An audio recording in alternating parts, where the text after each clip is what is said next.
పనంతా అయిపోయింది. టీ తాగితే నాకు చాలా ప్రశాంతంగా అనిపిస్తుంది.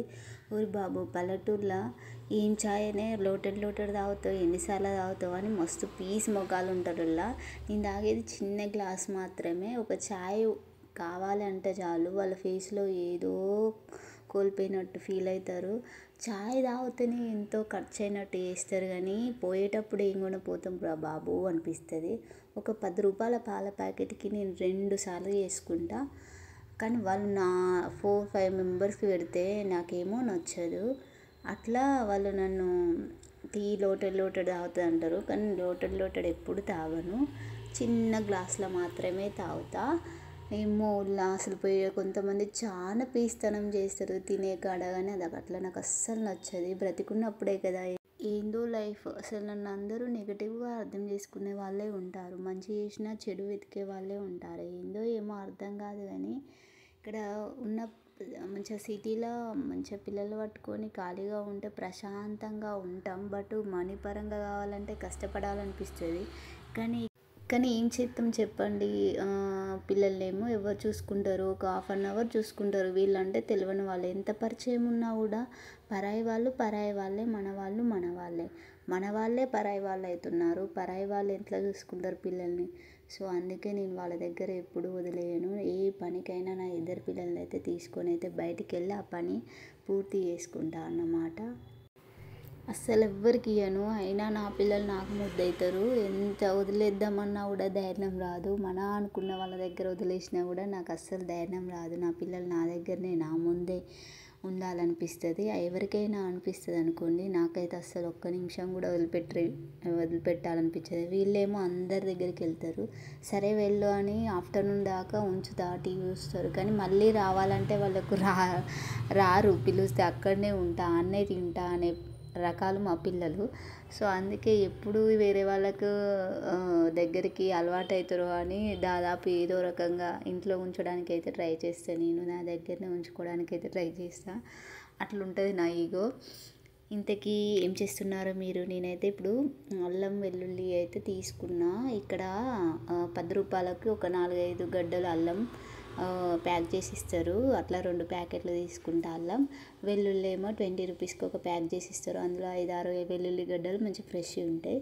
అది తీసుకొని నేను మంత్లీ అయితే అల్లం వెల్లుల్లి పేస్ట్ అయితే చేసుకుంటా. ఇక ఇంకోటి మెంతికూర పచ్చడి ఎప్పుడూ ట్రై చేయలేదు. నేనైతే పేపర్లో చూసిన మెంతికూర పచ్చడి చాలా టేస్టీగా ఉందండి. ఆకలి కూడా తగ్గుతుంది. పిల్లలకు లోపల నులి పురుగులు అలా ఉంటాయి కదా, అవి కూడా తగ్గిపోతాయి. ఒకసారి ట్రై చేయండి. రెసిపీ కావాలంటే నాకు కామెంట్ చేయండి, నేనైతే రెసిపీ పెడతాను. కానీ ఇందులో మాత్రం ఈ వ్లాగ్ మాత్రమే షూట్ చేశాను. ఇందులో కుకింగ్ వీడియోలు అయితే ఏమి ఉండవు. నేనేం చేస్తా, ఎట్లుంటా అనే విషయాన్ని చెప్పడానికి మాత్రమే ఈ వీడియో షూట్ చేశాను. ఇంకా మెంతికూరనైతే చిన్న ఆకులు అయితే తెంపేస్తున్నా. నేను క్లీన్ చేసిన ఆల్రెడీ. ఆ సంచి కూడా పిండిందే, అందుకే దానిపైన వేసి అల్లం వెల్లుల్లి పొట్టు అయితే తీసి రెడీగా ఉంచుకున్నా.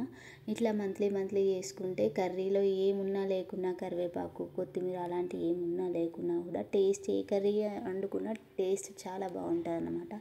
అందుకే నేనైతే మంత్లీ అయితే అల్లం వెల్లుల్లి పేస్ట్ ప్రిపేర్ చేసుకుంటా. ఇక మా ఊర్లలోనైతే చాలామంది స్టోరేజ్ పెట్టుకుంటారు. దానికి ఉన్న ఘాటు పోతుంది, స్మెల్ పోతుంది, టేస్ట్ రాదు, ఖరాబ్ అవుతాయి కర్రీస్. ఏమో నేనైతే ఇలానే ఫిక్స్ అవుతాను అన్నమాట. ఇప్పుడైతే అవన్నీ క్లీన్ అయిపోయినాయి. అల్లం వెల్లుల్లి పొట్టు తీసుకున్నా, మెంతికూర తెంపి పెట్టుకున్నా. నైట్ వండిన కర్రీస్ తోటి అయితే మా వాళ్ళు తిని, నా కొడుకేమో స్కూల్కి పోతాడు, మా హస్బెండ్ ఏమో డ్యూటీకి వెళ్తాడు. మా పాప తింటుంది, చట్నీతోటి అన్న కర్రీతోటి అన్న తింటుంది, పడుకుంటుంది కాసేపు. నేనైతే 11:30కి అట్లా బట్టలు అయితే పిండేసి మళ్ళీ కర్రీ చట్నీ అయితే ప్రిపేర్ చేసి పెట్టుకుంటా. ఎప్పుడైనా మళ్ళీ మార్నింగ్ టైంలో యూజ్ అవుతుంది, హడావిడి లేకుండా. మనకి ఏదైనా కర్రీ అంటే కర్రీ, చట్నీ అంటే చట్నీ, అట్లా వేసి పెడతాను అన్నమాట. చట్నీ అయితే ముందు రోజే నేను మిక్సీ పట్టుకొని ఉంచుకుంటా చట్నీ చేసేటప్పుడు, పచ్చట్లు. ఎందుకంటే మంచిగా నెక్స్ట్ డే పచ్చడితోటి దీన్ని బాగుంది అని అంటే కర్రీ అంటూ తప్పుతుంది కదా, అందుకే నేను ఇట్లా వేస్తాను అన్నమాట. ఇప్పుడైతే బట్టలు ఉతుకుతున్నా. అసలు మాకు బట్టలకు మురికే ఉండదు, ఎందుకంటే ఇంట్లోనే ఉంటాం కదా. మళ్ళీ ప్లస్ ఏంటిదంటే మా బాబు స్కూల్లో ఒకటి మళ్ళీ వచ్చినాక ఒకటి వేసుకుంటాడు. మా ఆయన అక్కడ ఆఫీసులో ఒకటి వచ్చినాక ఒకటి వేసుకుంటాడు. ఇక మా పాప నిమిషానికి నీళ్ళల్లో తడుపుకొని మళ్ళీ వేసుకుంటాను అన్నమాట. అట్లా నేను దెబ్బ దెబ్బ పిండేస్తా. ఏముండే కదా మరకలని ఉంటే గింటే నా రిస్కే ఉండే, ఎందుకంటే కుకింగ్ బట్టలు అట్లా ఇట్లా చేస్తా కాబట్టి అటు ఇటు పోతా. పాప తిని రుద్దుతుంది కాబట్టి నా డ్రెస్లకే మరకలు ఉంటాయి. సో వాటిని అయితే నేను క్లీన్ చేసుకుంటా.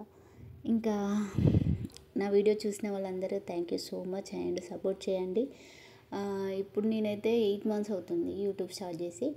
8 months ఇప్పుడు న్యూ ఇయర్ కూడా వస్తుంది కానీ ఏం సక్సెస్ అవుతామో లేదో. మధ్యలో అయితే నేను వీడియోస్ పెట్టలేదు, ప్లస్ మళ్ళీ మొబైల్ కూడా లేకుండే, ఈ క్లారిటీ కూడా లేదు కాబట్టి సక్సెస్ రాదంట. క్లారిటీ కోసం ట్రై చేస్తున్నా కానీ నా వీడియోస్ అయితే క్లారిటీ లేవు, అంతే ఈ వీడియో.